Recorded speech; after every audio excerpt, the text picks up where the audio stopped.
Because this is 2020, the year where the news moves faster than Usain Bolt, a lot has gone down since our last episode. On today's episode of Headlines, we'll be looking at some COVID-19 updates, Indo-China relations, the Chinese swine flu, the national security law, President Putin's plan for the future, and finally, a Trumptaster. Welcome to Headlines.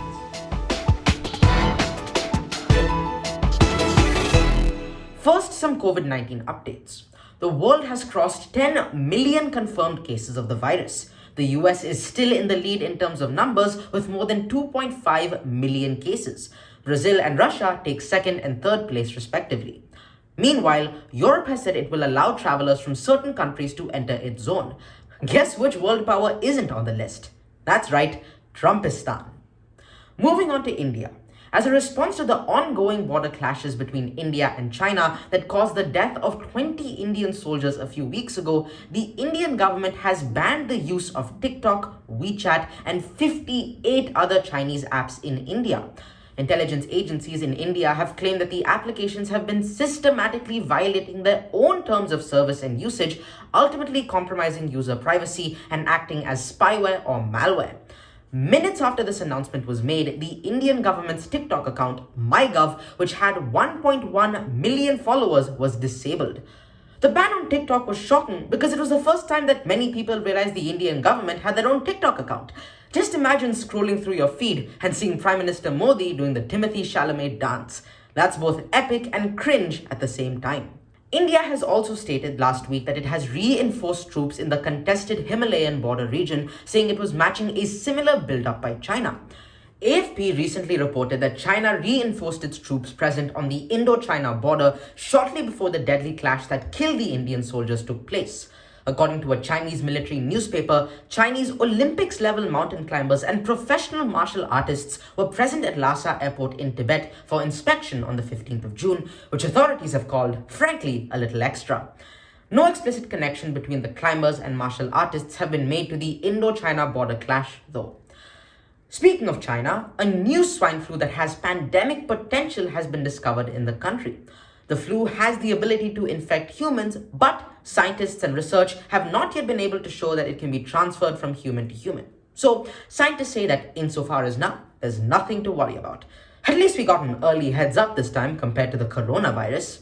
The disease, which is dubbed the G4 virus, is a genetic relative to the H1N1 virus, which caused a global pandemic in 2009. I can only hope this doesn't spiral out of control. If it does, just imagine our lives a few months from now. It'll be back to square one. Our biggest plans for the week will be going from our bedrooms to our living rooms.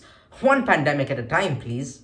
Also this week, in a unanimous decision by Beijing lawmakers, China passed the Hong Kong National Security Law, prohibiting and monitoring acts of secession, subversion, terrorism, and collusion. The law carries a maximum sentence of life in prison, and the text of the law was only released to the public after it was passed. It came into effect on the 1st of July, which marked the 23rd anniversary of the handover of Hong Kong. I have to say, this new law might make the list of worst ever anniversary presents. How about a fruit basket next time? Just hours after the law was confirmed, some of the most prominent pro-democracy activists went dark, including Demosisto leader Joshua Wong. Some groups have also disbanded. Moving on to Russia, Vladimir Putin celebrated 20 years in power this week. One of the few leaders in the world who used to have an approval rating close to that of Kim Jong-un, Putin is working on becoming Russian leader for life. Russians voted on Wednesday to approve the constitutional reforms that were necessary to allow this to take place.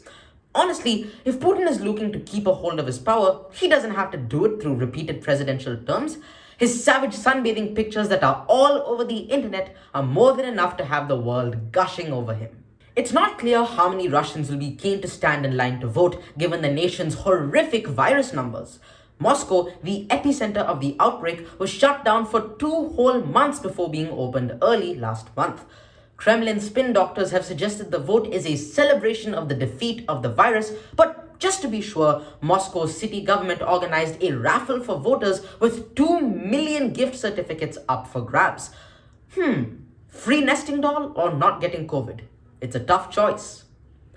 Finally, Donald Trump held his first campaign rally after months in Tulsa, Oklahoma last week.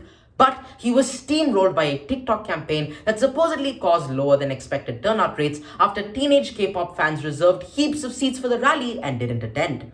Trump reportedly expected 1 million people at a 19,000 capacity stadium, but sources confirmed this week that about 6,000 people attended.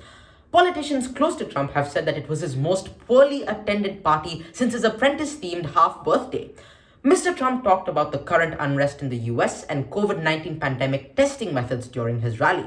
Of course, it wouldn't really be a Trump rally without some good old-fashioned beef with the Democrats. So, Mr. Trump summed up his entire event by calling his opponent, Joe Biden, quote, a helpless puppet of the radical left, and then he stormed off stage.